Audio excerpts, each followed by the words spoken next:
પોતાના વિચારો પર ધ્યાન આપો, કારણ કે તે તમારા શબ્દો બનશે. તમારા શબ્દો પર ધ્યાન આપો, કારણ કે તે તમારા કર્મ બનશે. તમારા કર્મ પર ધ્યાન આપો, કારણ કે તે તમે સ્વયં બનશો. ભૂલ એનાથી જ થાય છે જે મહેનતથી કામ કરે છે. નવરાઓનું જીવન તો બીજાની ખોટ શોધવામાં જ ખતમ થઈ જાય છે. ઇજ્જત માણસની નથી હોતી, જરૂરિયાતની હોય છે. જરૂરત ખતમ તો ઇજ્જત પણ ખતમ. બોલવાનું શીખો, નહીતર જીવનભર સાંભળવું પડશે. ઉડવામાં ખોટું નથી, તમે પણ ઉડો, પણ એટલું જ જ્યાંથી જમીન સ્પષ્ટ દેખાતી હોય.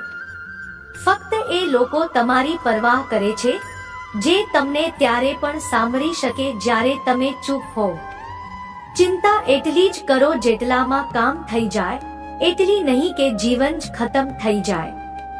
તમે તમારા શબ્દોને ચાહે ગમે તેટલી સમજદારીથી બોલો, પરંતુ સાંભળનાર પોતાની યોગ્યતા અને મનના વિચારો પ્રમાણે તેનો અર્થ કાઢે છે. વિશ્વાસ કરો, જે તમને ભૂલી ગયું છે તે પણ યાદ કરશે. બસ તેના મતલબના દિવસો આવવા દો. જીવનની વાર્તા એ જ છે કે તેમાં મનગમતું પાત્ર નથી મળતું. જિંદગી તો પોતાના દમ પર જ જીવાય છે, બીજાના ખભા પર તો ફક્ત ઠાઠડી ઉપાડવામાં આવે છે. તમારું સ્મિત એ તમારા ચહેરા પર ભગવાનની સહી છે. તેને પોતાના આંસુઓથી ધોવા ના દો કે ગુસ્સાથી ભૂંસાવા ના દો. કોઈ પણ વ્યક્તિ આપણો મિત્ર કે શત્રુ બનીને સંસારમાં નથી આવતો. આપણો વ્યવહાર અને શબ્દો જ લોકોને મિત્ર કે શત્રુ બનાવે છે. જે વ્યક્તિ હંમેશા દુઃખના રોદણા રોવે છે, તેના દરવાજે ઉભેલું સુખ બહારથી જ પાછું ફરી જાય છે. જેની પાસે આશા અને ઉમ્મીદ છે, તે જીવનની દરેક પરીક્ષામાં પાસ થાય છે. દરેક વ્યક્તિ આપણું નથી હોતું, અને આ જ સત્ય છે.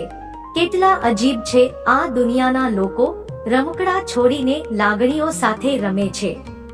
મહાન મન વિચારોની ચર્ચા કરે છે, સામાન્ય મન ઘટનાઓની ચર્ચા કરે છે, અને નાનું મન લોકોની ચર્ચા કરે છે.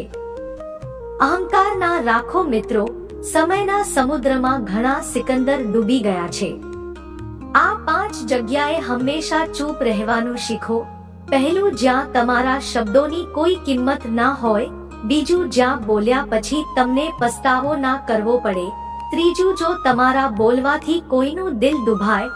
ચોથું, જો તમે ગુસ્સામાં હોય, કારણ કે માણસ ગુસ્સામાં વિચાર્યા વિના કંઈ પણ બોલી દે છે. અને પાંચમું, જ્યાં તમને સમજદારીથી કોઈ સાંભળનાર ના હોય. કોઈનું દુઃખ જોઈને જો તમને પણ દુઃખ થાય છે, તો સમજી લો કે તમારા આત્મામાં પરમાત્મા વિરાજમાન છે. ફક્ત સુકૂન શોધો. જરૂરિયાતો ક્યારેય પૂરી થતી નથી. જીવનમાં બધો ઝઘડો ઈચ્છાઓનો છે. ના તો કોઈને ગમ જોઈએ છે, ના તો કોઈને કમ જોઈએ છે. જેના ઈરાદા હંમેશા સાચા હોય છે, ઘણી વખત લોકો એના જ વિરુદ્ધ હોય છે. જે તમારાથી કંટાળી જાય, તેને છોડી દો, કારણ કે બોજ બનવા કરતા યાદ બનવું સારું છે. જૂઠની ખરીદી વધારે દિવસ સુધી નથી ટકતી. સત્ય એક જ હોય પણ અંત સુધી સાથ આપે છે. કોઈ વ્યક્તિની પરિસ્થિતિને જોઈને તેના ભવિષ્યની મજાક ના ઉડાવો, કારણ કે સમયમાં એટલી શક્તિ છે કે તે કોલસાને પણ ધીમે ધીમે હીરામાં બદલી નાખે છે. સમય જ્યારે ફેસલો કરે છે, તો સાક્ષીઓની જરૂર નથી પડતી. માણસનું કામ ખતમ કરનાર શબ્દ છે, કાલે કરીશ ને. ના તો વધુ પડતું બોલવું સારું છે, ના તો જરૂર કરતા વધુ ચૂપ રહેવું સારું છે. જેમ વધુ પડતો વરસાદ સારો નથી, તેમ વધુ પડતો તડકો પણ સારો નથી. વિચારો, આપણો જન્મ આપણી મરજીથી નથી થતો, ના આપણું મરણ આપણી મરજીથી થાય છે. તો આ જન્મ અને મરણની વચ્ચેની બધી વ્યવસ્થા આપણી મરજીથી કેવી રીતે થઈ શકે? જીવનમાં દરેક તકનો લાભ લો, પણ કોઈની મજબૂરીનો નહીં. જો જીવન તક આપે છે, તો દગો પણ આપે છે. જીવનની સૌથી સારી દવા છે જવાબદારી. એક વખત પી લો સાહેબ, જીવનભર થાકવા નહીં દે. જીવનમાં પ્રયાસ હંમેશા કરો, લક્ષ્ય મળે કે અનુભવ, બંને અમૂલ્ય છે. જીવનની મુશ્કેલીઓ તો હવાના ઝોંકા જેવી છે, જે આવે છે અને જતી પણ રહે છે, પણ તે જ્યારે આવે છે તો બધાના મુખોટા ઉતારીને જાય છે. જે તમે વિચાર્યું છે, જરૂરી નથી કે તે મળી જાય, પણ ભગવાને જે વિચાર્યું છે તે તમને જરૂર મળશે. માણસ કર્મ કરવામાં પોતાની મનમાની કરી શકે છે, પણ ફળ ભોગવવામાં તેની મરજી નથી ચાલતી. પોતાનું એ હોય છે જેની સાથે વાતો ખુલીને કરી શકાય, નહીં કે સંભાળીને. માણસ અહંકાર અને ગેરસમજને કારણે મહત્વપૂર્ણ વસ્તુઓથી દૂર રહે છે. ગેરસમજ સાચું નથી બતાવતી અને અહંકાર શક્તિને જોવા નથી દેતો. જો તમારી સાથે જિંદગી રમત રમી રહી હોય તો તમે નિશ્ચિતપણે એક શ્રેષ્ઠ ખેલાડી હશો.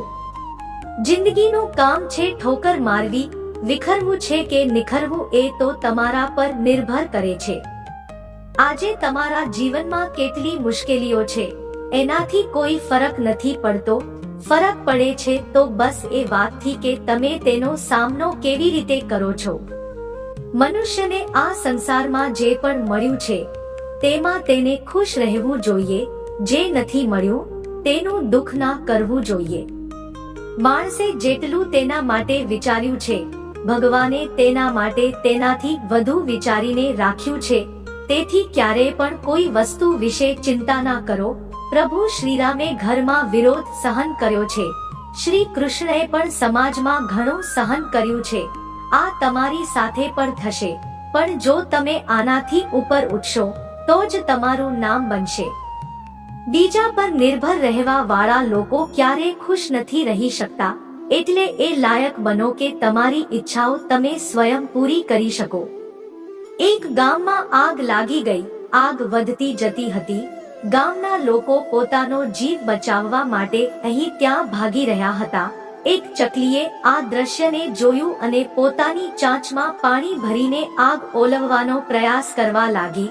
તે વારંવાર પોતાની ચાંચમાં પાણી લાવતી અને આગ પર નાખતી.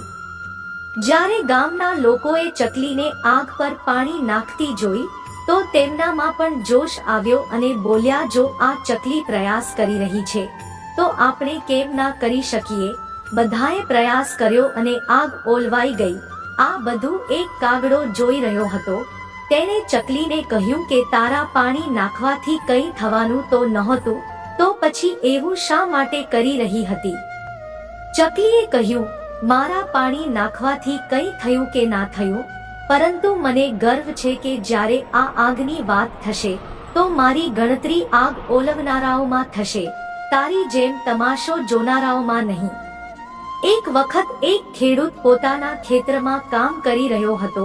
ખેતરમાં કામ કરતા કરતા ખેડૂતની ઘડિયાળ ખોવાઈ ગઈ. થોડા વર્ષો પહેલા આ ઘડિયાળ ખેડૂતને તેના પિતાજીએ આપી હતી, એટલે તે ઘડિયાળ એ ખેડૂત માટે ખૂબ કિંમતી હતી. હવે ખેડૂત બધું કામ છોડીને ઘડિયાળ શોધવા લાગ્યો, પરંતુ ઘણા સમય સુધી શોધવા છતાં પણ તે ઘડિયાળ ના મળી.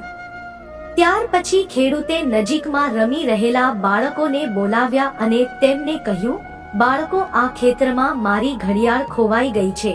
હું ઘણા સમયથી ઘડિયાળ શોધી રહ્યો છું. તમારામાંથી જે મને ઘડિયાળ શોધવામાં મદદ કરશે, હું તેને એક ઇનામ આપીશ. ઇનામના ઉત્સાહમાં બધા બાળકો તે ઘડિયાળને શોધવામાં લાગી ગયા, પરંતુ આટલા મોટા ખેતરમાં નાનકડી ઘડિયાળ શોધવી ખૂબ મુશ્કેલ કામ હતું. થોડા કલાકો પછી બધા બાળકો જવા લાગ્યા. ખેડૂતે પણ આશા છોડી દીધી. તે પણ ઘરે જવાની તૈયારી કરી રહ્યો હતો.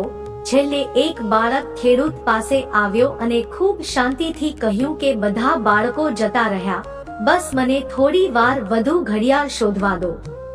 ખેડૂતે કહ્યું, ઠીક છે, હું થોડી વાર પછી આવું છું.